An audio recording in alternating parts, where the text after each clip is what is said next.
Amis téléspectateurs, bonjour, bienvenue dans ce nouveau numéro de Sen Santé. Numéro bi dañuy waxtaane importance de la survie de l'enfant xale bu nga xam ne nouveau-né en tout cas 0 ba 28 jours prise en charge bu nga xam ne war na ko am hôpital mais prise en charge bu nga xam ne war na ko am au sein de la famille ñuy waxtaane aussi xale 0 ba 5 ans prise en charge bu nga xam ne moom aussi war na ko am en tout cas ñuy waxtaane lépp loo xam ne dafay tourner autour de l'enfant de la naissance ba 5 ans ñuy ànd donc ci waxtaan bi ak docteur Aliou Badara Tall. Il est le point focal prise en charge intégrée maladie de l'enfant au ministère de la Santé et de l'Action sociale. Docteur, bonjour. Bonjour Madame Kane.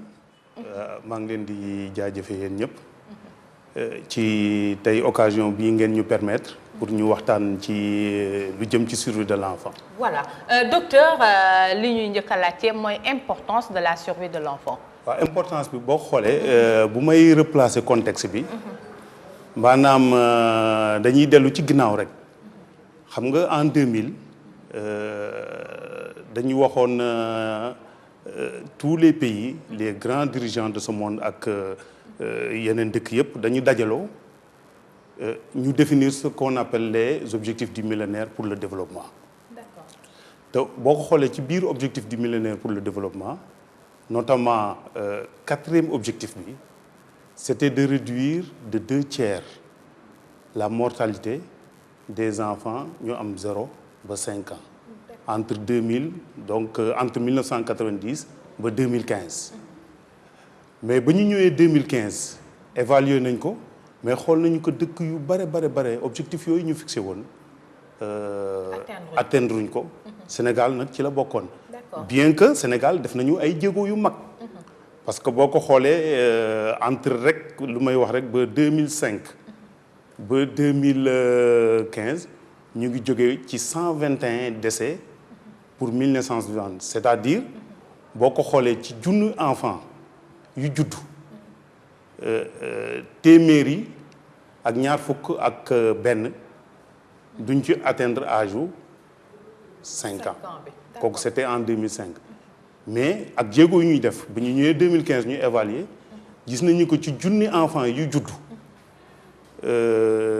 juróom fukk yi ak ñeent ñoo dul atteindre loolu. D'accord. ndax Sénégal dañu fixé woon objectif bi ni 2015 war nañu def que de telle sorte que ci junni enfant yu juddu ñeent fukk yi ak ñeent yi donc loolu la ñu waroon atteindre. D'accord. Voilà mais ba ñu évaluer donc gis nañu que juróom fukk ak ñeent la toll. D'accord kon mais loolu atteindre ñu objectif après atteindre ñu objectif yi.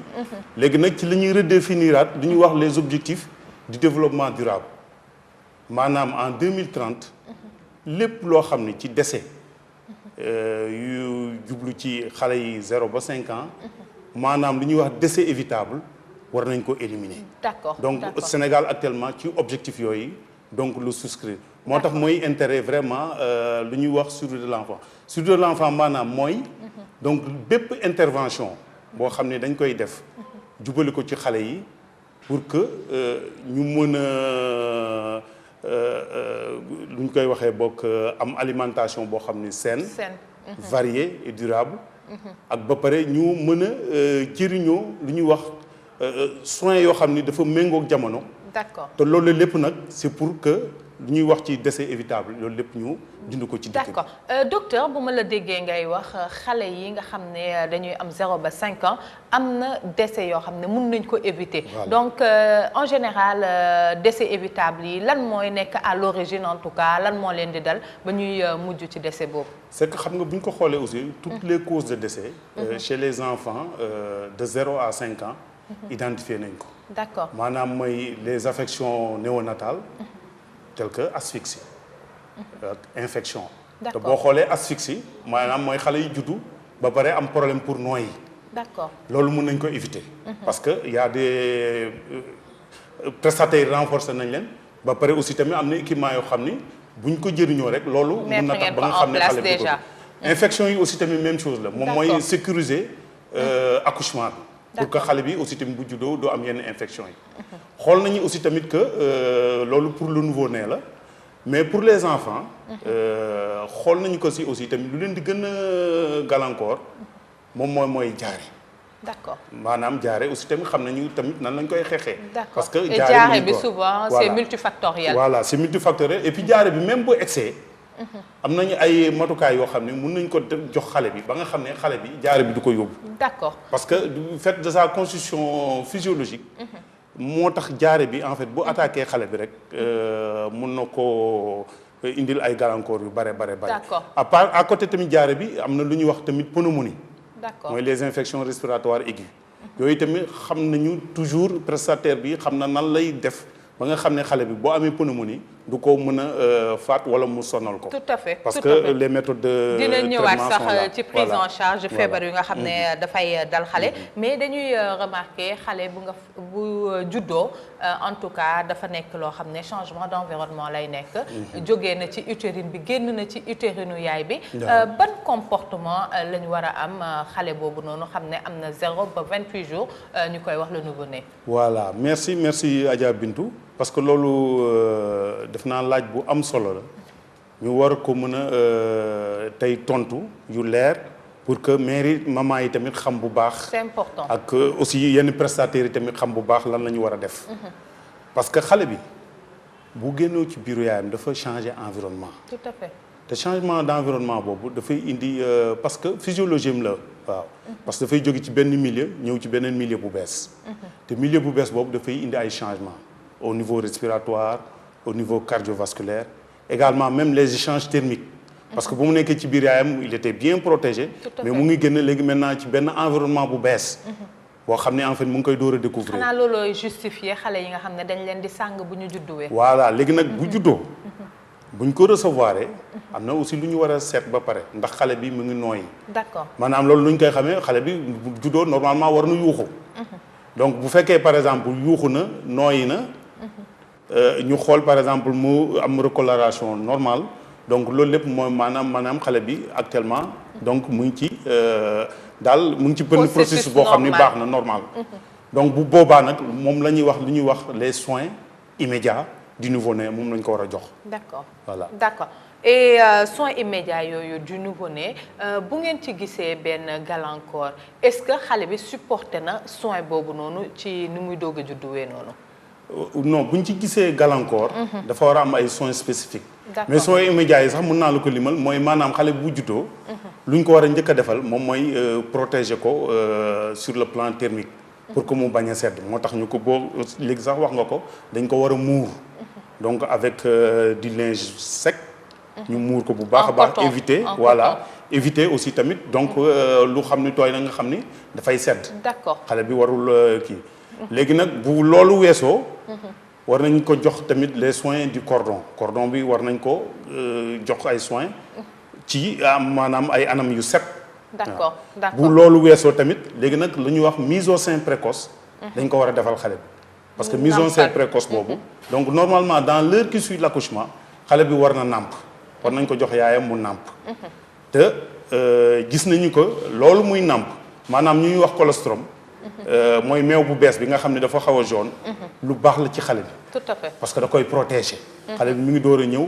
immunité am encore c'est immature.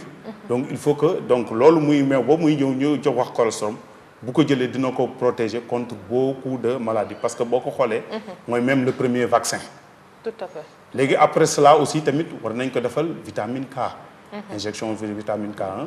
parce que njëriñ bi lan la. waaw njëriñ bi moom mooy parce que xale bi aussi mun na am lu ñuy wax maladie hémorragique du nouveau-né. d'accord donc loolu moom moo koy éviter parce que vitamine K bi xale bi mënu ko produire. d'accord contrairement mag ñi nga xam ni mën nañu produire vitamine K. de façon mais xale bi naturelle mënu ko produire. d'accord waaw léegi bu ko defee bu paree tamit ci vitamine K bi war nañ ko tuuf.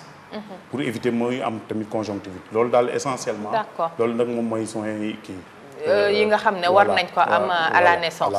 docteur am na jigéen ñoo xam ne surtout les nouvelles mamans dañuy wax ni que seen ween bënnagul pour ñu nampal xale bi ñooñu dañuy adonné wu directement au biberon ñooñu lan nga leen di wax.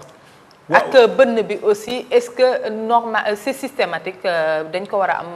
waaw dinañ parce que parfois boo ko xoolee parfois peut-être nu ñuy joxee ween bi la rek. waaw mais normalement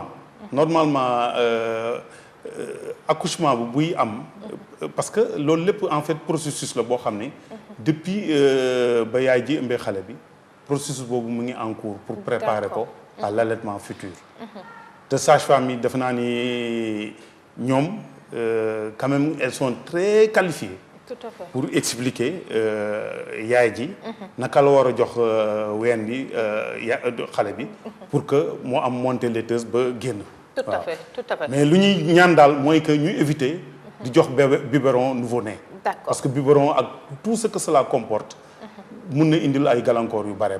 tout à fait tout à fait et allaitement boobu noonu ba combien de temps la war a dem allaitement exclusif bi namp boo xam ne xale bi namp rek la war a def. waaw loolu en fait li ñuy wax ci paquet de soins bu ñuy offrir à l'enfant ci la bokk. moom mooy maanaam allaitement maternel exclusif. léegi waxoon nañu ni que xale bi bu juddoo dans l'heure qui suit war nañ ko jox ween pour mu bénéficier des bienfaits du colostrum. tout à fait mais ba bu muy juddu. ba à l'âge de 6 mois. meewu yaay ji kese. la war a naan wala war a jël. d'accord la war a jël meewu yaay bi kese. parce que meew bi lépp a ngi ci biir.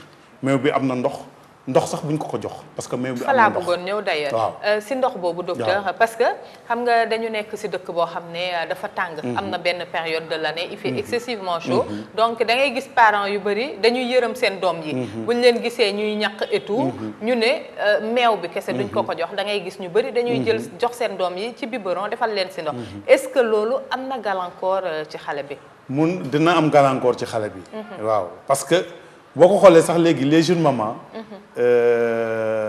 ñoom comprendre la ñoom mais problème bi surtout mooy maam yi waaw parce que maam yi ñoom boo waxee dañ lay wax cosaan ne la wax dafa tàng da xale bi dafa war a naan ndox mais xam nga xale bi estomac am dafa tuuti xale bi boo ko joxee ndox mu naan ndox mi occupé estomac yëpp léegi lekk bi fan lay dal amul voilà te loolu nag moom mooy indi problème malnutrition yi en plus ndox mi bon fii xam nañu tamit pays en développement la ñu nekk parce que parfois dañuy am aussi problème ndox tout à fait surtout bu may wax problème ndox en fait ñu nekk ci àll bi ba nga xam ne dañuy def ay kii di rooti di ñëw d'accord te ndox moomu bon nuñ koy conserver aussi parfois day kii boo ko jëlee aussi jox ko xale wax naa la léegi cause de mortalité yi jaare ci la bokk loolu par exemple mën na indi jaare te jaare moom dafa gaaw faat xale parce que xale composition corporelle bi moom moo particulière parce que composition corporelle bi à plus de 80% c'est de l'eau. D'accord. Donc bu perte ndox rek dafa mel ne plante boo xam ni. amatul ndox dafay déséché wu. ba pare système immunitaire bi dëgëragul constitué wul correctement. justement totalement plutôt. Par rapport à ça docteur ñu dugg ci étape enfance. xale bi nga xam ne dafa am 0 à 5 ans prise en charge globale ban la war a am et puis avant ñuy dugg ci prise en charge bi ban moment la ñu war a arrêté dugal lekk ci. Allaitement exclusif boobu. Voilà waaw xam nga wax naa la léegi allaitement maternel exclusif bi 0 ba 6 mois la. Tout à fait. waaw mais nag bu ñu eggee 6 mois dañuy gis ne que souvent loolu meew mi dootul dayeti pour satisfaire les besoins énergétiques de l'enfant. Tout à fait. Donc il faut que ñu indil ko quelque chose de plus. léegi en plus que muy nàmp en plus que muy nàmp xale bi war nañ ko indil yeneen ñam maanaam sous forme de bouillie. D'accord. waaw bouillie épaisse. donc mais enrichie. D'accord ceeb bi nañ ko teg ne le. non pour le moment comme mënagul lekk ceeb. nañ ko bàyyi rek. mu jël bouillie bi rouille baax na par exemple. D'accord. rouille bi boo ko jëlee nga renforcer ko soit def ci huile de palme. diwtiir. wala nga def ci diw ñor. wala aussi tamit beurre mais l'essentiel mooy que mu am ay lipides yoo xam ni day renforcer densité énergétique aliment bi. Tout à fait. loolu bu ko jëlee donc vraiment en plus. maintenant aussi tamit day continuer allaitement bi parce que allaitement bi dañ koy recommander ba 24 mois. D'accord rythme allaitement bi déjà naka la ban moment la waaw parce que defe naa ne sax dama la fàtte wax rythme allaitement maternel exclusif. parce que allaitement maternel exclusif bi. au moins c'est-à-dire c'est à la demande de l'enfant. mais au moins 8 fois par jour. même bu laajul. même bu laajul c'est-à-dire 8 fois par jour boo ko xoolee donc ça veut dire que 3 heures yu nekk xale bi war na nàmp. D'accord buy même boo ko fekkee muy nelaw. na nga ko yee jox ko ween mu nàmp du ko perturber. D'accord parce que dina continuer di nelaw mais. aussi réflexe la tété bi réflexe la day continuer. donc di nàmp. D'accord docteur éclairer un peu les esprits xaw ma ndax idée reçue la ou pas am na ñoo xam ne dañuy jàpp ne xale bu góor moo gën a war a yàgg ci nàmp que xale bu jigéen. déedéet loolu ay kii la rek parce que xale yi en fait boo ko xoolee sensiblement. seen besoin énergétique même chose la. D'accord. Peut-être besoin énergétique yi différence de sexe c'est petite vers l'âge de l'adolescence et de l'âge adulte. D'accord. Donc ci la ñuy am différence besoin énergétique entre l'homme D'accord. Et la femme. Mais bu ñu nekkee xale c'est les mêmes besoins énergétiques donc il faut que ñu def tout pour jëm ko satisfaire donc amul différence entre xale bu góor moo war a gën a nàmp que xale bu jigéen. D'accord ñu dugg ci étape bu enfance ba 5 ans. Prise en charge ban la war a am ci kër gi mais prise en charge bu nga xam ne war nañ ko amal ci yaramam par rapport ak vaccin yi. Voilà léegi aussi donc définir nañu ce qu'on appelle un paquet pour l'enfant sain. maanaam xale bu juddoo. donc lépp wax nañu léegi allaitement maternel exclusif. mais en plus. am na ay vaccins yu mu war a jël. Tout à fait. Voilà parce que vaccination bi. gis nañu progrès yu mu indil. vaccination beaucoup de maladies infantiles tax na ba léegi dootoo ko gis. mu disparaître léegi yu bëri ay rougeole par exemple yooyu sax dootoo ko gis léegi. ay yeneen yu fièvre jaune yeeg polio yooyu yëpp pratiquement gisatoo ko. donc xale bi war na jël ay vaccins. donc y a lu ñuy wax calendrier vaccinal bu ñu définir. donc am na ay période boo xam ne bu ci nekk correspondre na lu mu war a jël. donc ba jusqu'à l'âge de 15 mois. xale bi war na jël ay vaccins. D'accord. Donc jusqu'à l'âge de 15 mois. war na jël donc dans le PEV. moom la ñuy définir mais am na aussi yeneen vaccins yoo xam ni. même bu continuer nekk xale ba kii tamit war na ko continuer di ko mën a jël. D'accord. mais PEV bi donc jusqu'à l'âge de 15 mois la yoo xam ni. vraiment vaccin yooyu bu ko jëlee. moom dina ko aar. ci feebar yu bare. léegi bu ñu jógee ci vaccination bi aussi. donc xale bu excès 6 mois. war nañu lu ñu commencer lu ñuy wax supplémentation vitamine A. D'accord. waaw à 6 mois à partir de 6 mois. parce que vitamine A dina tax éviter lu ñuy wax cécité crépusculaire. xale bi dina gis bu baax. mais en plus vitamine A antioxydant la. maanaam dina permettre xale bi aussi renforcer immunité xale bi. ba nga xam ni feebar yu bare bu ñu ñëwee. du ko sonal. D'accord. Parce que même am na ay études yoo xam ne def ay OMS ak beaucoup des institutions internationales l'ont publié. et nee nañ que vitamine A day réduire mortalité de 25% chez les enfants. donc c'est important moo tax même ñun boo ko xoolee fii Sénégal. donc dañu dugal ci routinisation bi vitamine A. mooy que maanaam xale bi chaque fois bu ñëwee en contact avec les structures de santé nañu xool statut en vitamine A xool ba xam ndax jëloon na ko. Dans les 6 mois bu ko jëlul ñu jox ko. Donc tous les 6 mois jusqu'à l'âge de 5 ans xale bi war na jël vitamine A. D'accord. bu ñu paree ci vitamine A boobu aussi. à partir de 1 an aussi. dañ ko war a déparasiter. parce que déparasitage bi dañuy joxe albendazole moom mooy maanaam jaanu biir yi nekk ci biir ci nga xam ni parce que xale bi boo xoolee. yooyu lay commencer raam nekk ci suuf. di jël loxo bi tamit di dugal ci gémmiñ gi. D'accord. loolu mën na indi aussi tamit ay. loolu programme bu ñu lay établir ci sa médecin traitant la wala yow yaa ko war a xam yow parent bi. parent bi war na ko xam. D'accord. parent bi war na ko xam mais bu ñu xale bi aussi tamit. dañuy am réflexe di ko war a yóbbu. structure de santé yi.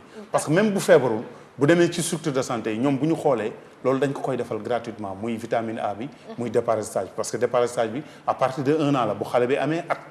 donc bu amee at tous les 6 mois ba à l'âge de 5 ans war na dem ñu déparasiter ko. D'accord. parce que loolu aussi baax na ci en plus aussi tamit il y a d'autres actions yu ñuy def. maanaam mooy dépistage de la malnutrition. parce que malnutrition xam nañu aussi tamit lu muy indi ci xale. Tout à fait. parce que malnutrition Bintu dafa. xaw a bokk na lu gàllankoor d'ailleurs suñu pays. voilà suñu pays bon problème la c'est un problème de santé publique. Tout à fait. parce que dafa bare. dafa bare et puis gravité bu muy indi. parce que xale bu malnutri par exemple li ñuy wax malnutrition aiguë modérée. il a 3 fois plus de en fait je peux dire malchance. de mourir qu'un enfant qui n'est pas malnutri. Tout à fait. xale bu malnutri aiguë sévère.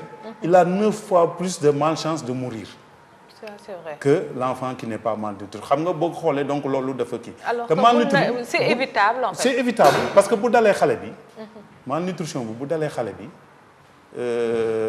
maanaam dana wàññi immunité mais en plus développement xale bi mentalam mun na ko laal sax. tout à fait. ba nga xam ne aussi xale bi bu demee par exemple école.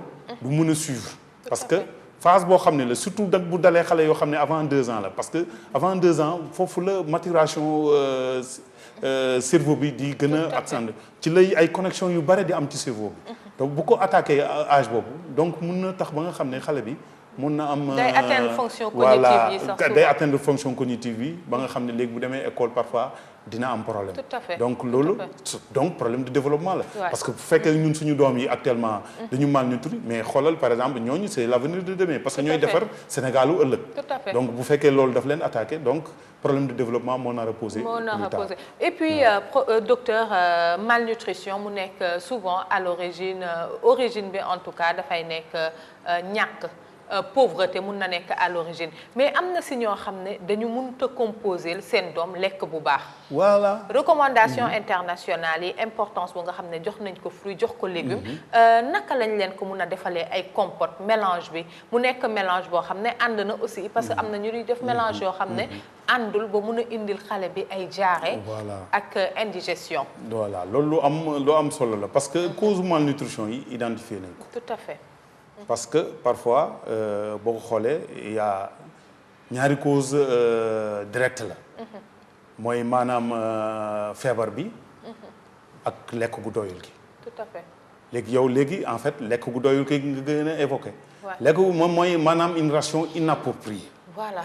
ration inappropriée par exemple pourtant sax mën nga bañ a kii sax. mais parce que da nga def nañu ay enquêtes yoo xam ni par exemple bu ñu demee ci yenn communautés yi gis nañu par exemple une communauté boo xam ne en fait pratiquement ay pauvres ka nekk mais ci biir boobu ci biir communauté bi gis nañ ci ay enfants yoo xam ne qui sont bien nourris.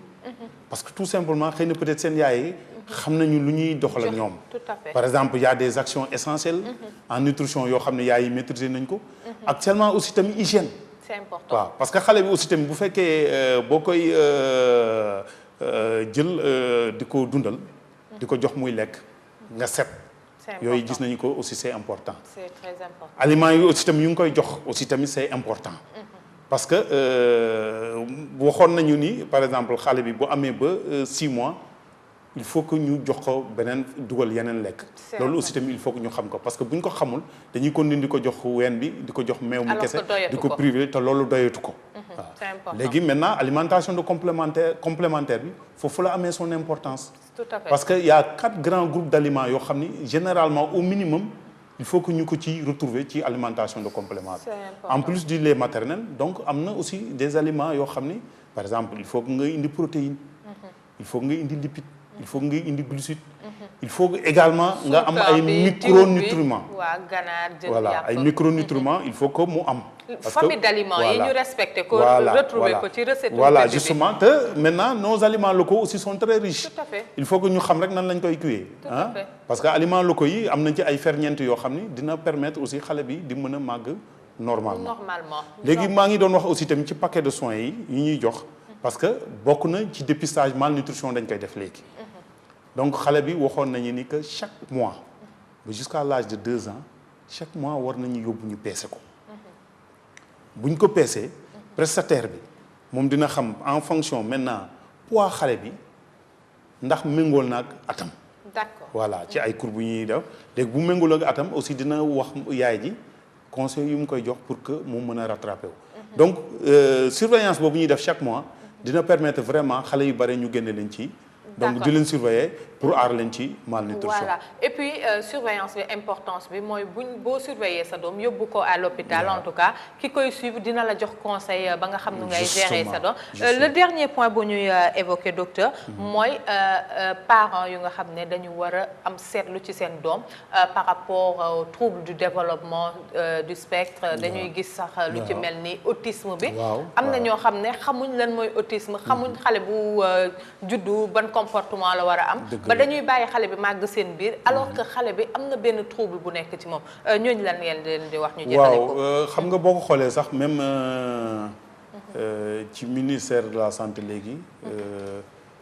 léegi ñu ngi liggéey ak waa protection de l'enfance petite enfance ñi nga xam ne ñoo nekk ministère de la bonne gouvernance parce que concertation boobu la ñuy laaj donc avec le préscolaire avec la petite enfance donc ñu mener ay actions communes pour que loolu ñuy wax développement intégré de la petite enfance pour voir parce que boo ko xoolee y a ce qu'on appelle en fait des comportements familiaux essentiels loolu ci la bokk développement intégré petite enfance pour xool xale yi naka la ñu mën a évoluer si seen milieu parents yi am bët ci ñoom bàyyi xel ci ñoom pour que par exemple yenn bu ñu xoolee gis nga xale bi par exemple comportement par rapport au milieu qui l'entoure am na lu ci xaw a doy waar rek ñoom war nañ ko mën a remarquer. Tout à fait, voilà tout à fait. pour que ñu mën donc ay actions parce que actuellement léegi maintenant même hôpital Fann am na centre autisme bu fa nekk. Tout à fait. boo xam ni par exemple qui prend en charge voilà qui prend en charge les enfants qui sont par exemple qui présentent certaines déficiences. Donc loolu aussi c'est important ñu souligner ko.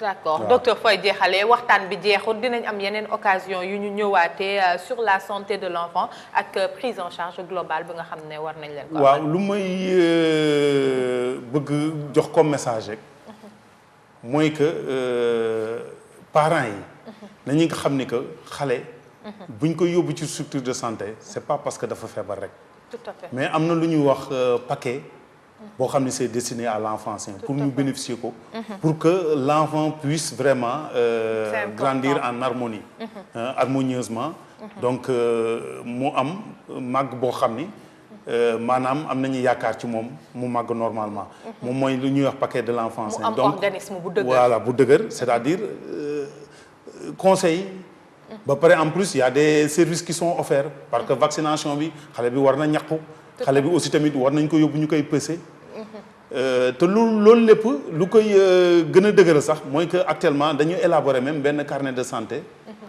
pour la mère et l'enfant. Tout à fait. te carnet de santé boobu boo xoolee lépp a ngi ci biir. te carnet de santé yi mu ngi ci structure yi. mu ngi ci structure yi c'est distribué gratuitement. chaque xale war na ko am chaque mère par exemple war na ko xam am donc tout est consigné dans ce carnet bi moo war a topp xale bi jusqu'à l'âge de 18 ans. C'est important. Voilà moom mooy carte d'identité. D'accord donc lépp a ngi ci biir. D'accord voilà di leen jaajëfee nag parce que ñun ak yéen ñoo ànd. parce que message yi ñuy véhiculer boo leen fi nekkul woon du mën a dem. Tout à fait. donc ñu ngi leen di jaajëfee bu baax a baax. pour seen appui parce que aussi vous faites la promotion de la santé loolu la ñuy laaj. c'est pour la bonne cause. Voilà docteur Tall merci en tout cas pour leeral yi nga xam ne indil nga ñu ko ñu nekkoon ak docteur Aliou Badara Tall qui est point focal prise en charge intégrée maladie de l'enfant au ministère de la santé et de l'action sociale. En tout cas merci d'être venu docteur. À vous chers téléspectateurs merci de nous avoir suivis. Rendez-vous dans 15 jours inchallah pour un nouveau numéro de Sen Santé. Au revoir.